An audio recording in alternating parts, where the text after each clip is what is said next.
What's up, you beautiful people? Hope y'all are having a good day, and I hope y'all didn't miss me too much.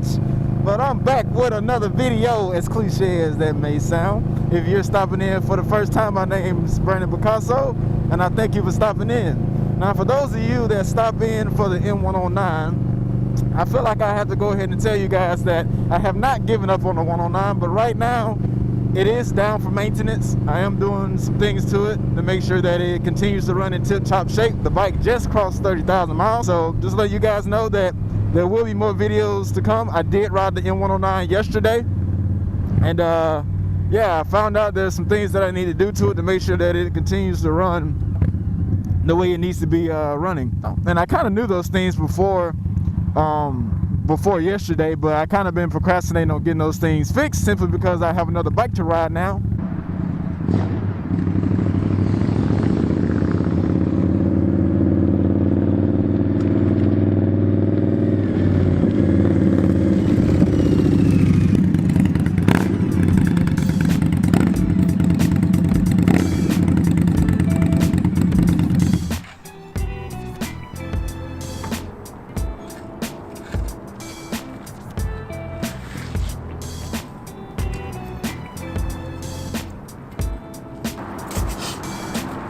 Alright folks, we're out here on a very cloudy day. I almost didn't make this video because I thought it was going to rain, so I decided to just get out here and do it. So here we are, another video on the Indian Scout Bobber. Now, I don't know if you guys can tell the difference, but we got a new lens on the front of this camera, so not only do we have a new lens, but we're also testing out 4K, so this whole video might turn out crazy. I hope it doesn't, but we're just trying something new. Also, we got a new microphone on top of the camera, so you might hear me a little bit better, which means that you also might hear the exhaust note on this bike a little bit better also.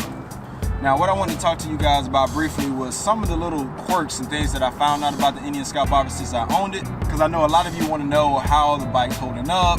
You know, have I found out any things about it that you wouldn't really find out just on a test ride? So I just want to clear up a few of those things today, and it's not many of those things. It's nothing performance related, and it's nothing cosmetic related. The little quirks, like you have an Italian car, they have little quirks. Like, why would they do that? Was that an afterthought? Did they design this like this on purpose? Like, what was the entire point of doing that? Now, the first thing I noticed are the foot pegs.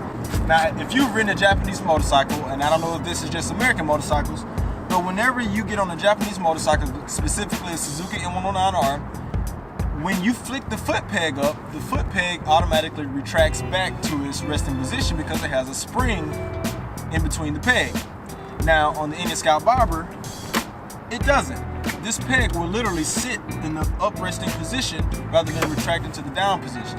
Now, the reason why that's important is because when you're going through a curve, or even when you're sitting at a stoplight, if you accidentally flip this peg up and it doesn't retract to the bottom position and you're looking for it naturally to put your foot back where it's supposed to be at and it's not there, that can get you in some trouble. So I'm not sure why they decided to do that, whether it be cost savings or maybe it's just an American thing. But it also does this on the Victory motorcycles too, so maybe it's just a Polaris thing, I don't know. But I'm used to my foot pegs retracting back to their resting position, but I've gotten used to this on the Indian. So it's no big deal, but it's also something worth pointing out, especially if you're just buying this bike and you're not used to having that. Now, the second thing that I found out is the kickstand. Indian actually allows you to start the bike and ride the bike with the kickstand down. Now, I don't even need to get into why that's an issue, but yes, Indian will allow you to start this bike and pull off and possibly ride even further on the highway with the kickstand down. I haven't tried it, but it was something that caught me off guard when I first did it on accident, but it's something worth noting and it's something to look out for. So let me just go ahead and show you how that's actually possible.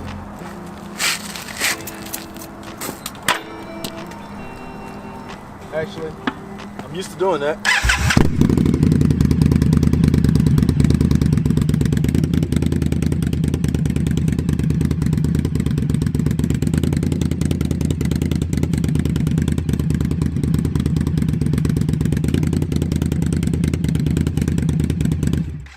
Now, why they designed that way, or the whole purpose behind that, I have no idea.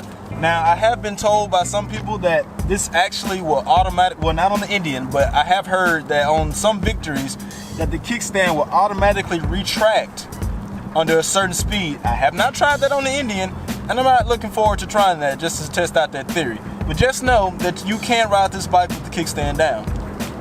All right, now this last thing, you may or may not find out at a test ride, but this bike gets incredibly hot sitting at a stoplight. I've seen in excess of 200 degrees Fahrenheit sitting at a stoplight on this bike, and during the summer, it cooks your thighs. So right here, in this area sitting at a stoplight, it gets incredibly hot on both sides, to the point where when I'm sitting at a stoplight, I actually rub the bottom of my thighs just to stop the heat. Now during the winter, that's actually a good thing because you want heat. So you don't feel it really during the winter because you're actually being thawed out from all the cold.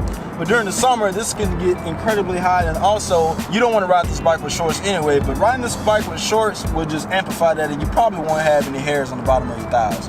So keep that in mind, that this bike does get pretty hot sitting at a light, but once you're moving, you don't feel any of that. But that's all I got for you guys today. These are 3 things that I found so far that are little quirks of the bike, but as I ride the bike more, I may find more things. I only have about 1,000 miles on this bike, so I'm still finding out little things about it, but so far it's been rock solid.